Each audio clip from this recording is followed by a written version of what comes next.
Welcome, ladies and gentlemen. This is your first math lesson for the year. We're going to start our first unit, which is a review unit. And our first lesson out of this review unit is adding and subtracting integers. These are topics that you have already gone over, but it's a good idea to review them so that when we're solving the harder math problems, such as linear equations, you don't get stuck on the simple math part of it. So, what I want to remind you is make sure that you have read all of the instructions that are in Google Classroom because there's two parts to this lesson for you at home. Number one is to watch this video, and it's going to review with you how to add and subtract integers. The second part is our Get More Math assignment. So make sure afterwards you are logging into Get More Math so that you can complete that assignment and get credit for doing that homework. Let's get started with adding and subtracting integers. So, we're going to start with adding integers with the same sign.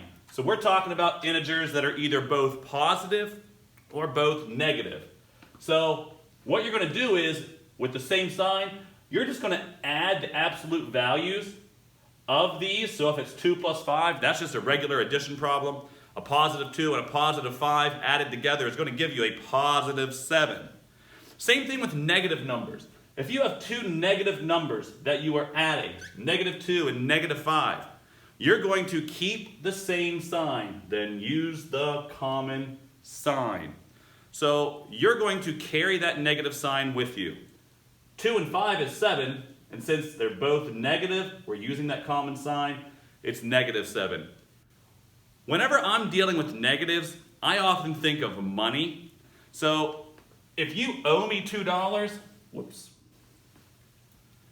if you owe me $2 and you owe me $5 more, you're going to owe me a total now of $7. So if you think of it in terms of money, sometimes negatives can be easier to deal with. So let's take a look at this one. We have negative 2 and negative 4. They're both common signs. They're both negatives. I know my answer is going to be a negative. If you owe me $2 and you owe me $4, you owe me a total of $6. So these are the simple ones. These are ones that you've been doing for a long time. Adding integers are pretty straightforward. But let's take a look at adding integers with different signs. And so here we have what's called its additive inverse. And so you're going to, it says, subtract the lesser absolute value from the greater absolute value. So if I have 8 plus negative 10, what I'm really going to do is 10, because 10 is a bigger absolute value, 10 minus 8. And then you're going to use the sign of the integer with the greater absolute value.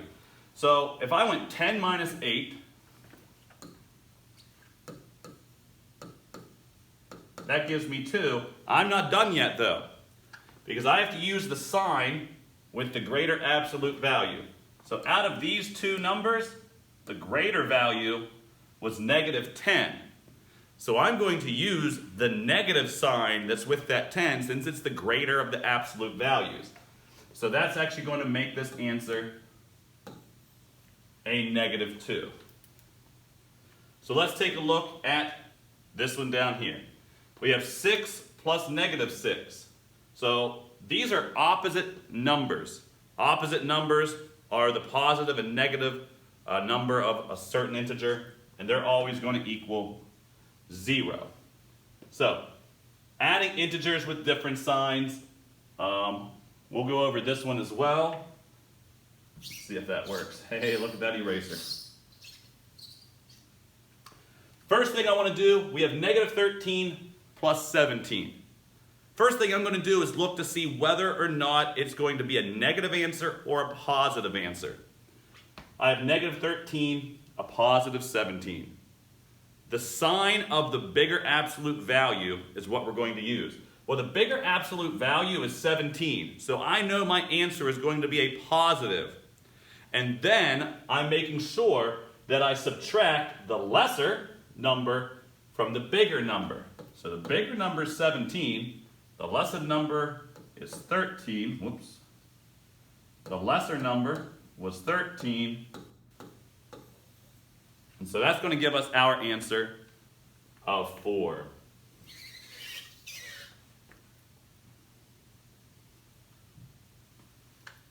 Now, on to subtracting integers.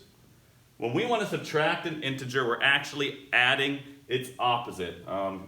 You may have heard in the past, keep it, change it, flip it. I think that's what we've used in the past. But when we are subtracting integers, we're just going to add its opposite. So let's go ahead down to this bottom example to see. So we have 3 minus 12. Well, 3 minus 12 is going to be the same as 3 plus negative 12. So if we have 3 plus negative 12, then we're going to be able to do the same type of operation we did in the previous slide, where we were adding integers with different signs. Because now we have a positive integer and a negative integer that we're adding. So first thing I look for is whether or not I'm going to have a negative or a positive as an answer. Well, my bigger absolute value is a negative 12, so I already know that my answer is going to be a negative. So I'll put my negative sign down. And then you just take the lesser and subtract it from the bigger.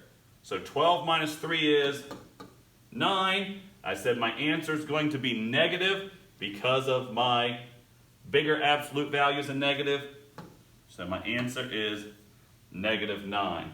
So those are the rules. In reality, what's the best way for you to check your accuracy?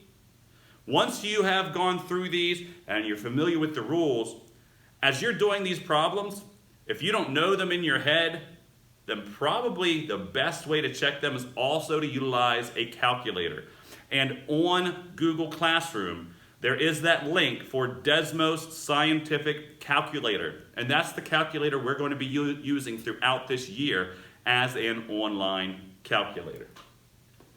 So, at this point, I've gone through some examples of adding integers with the same sign, adding integers with a different sign, and subtracting integers as well. So, why don't we just review? Hold on.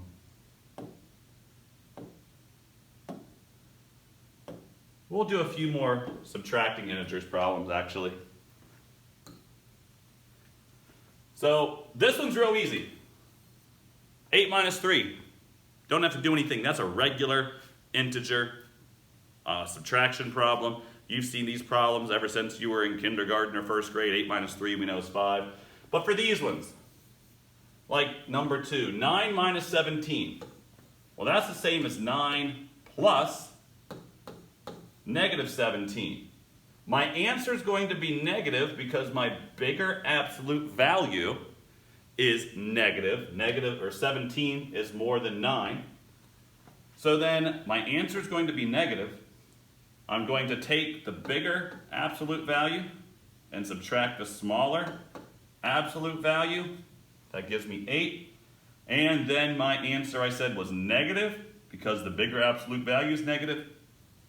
And so my answer is negative 8.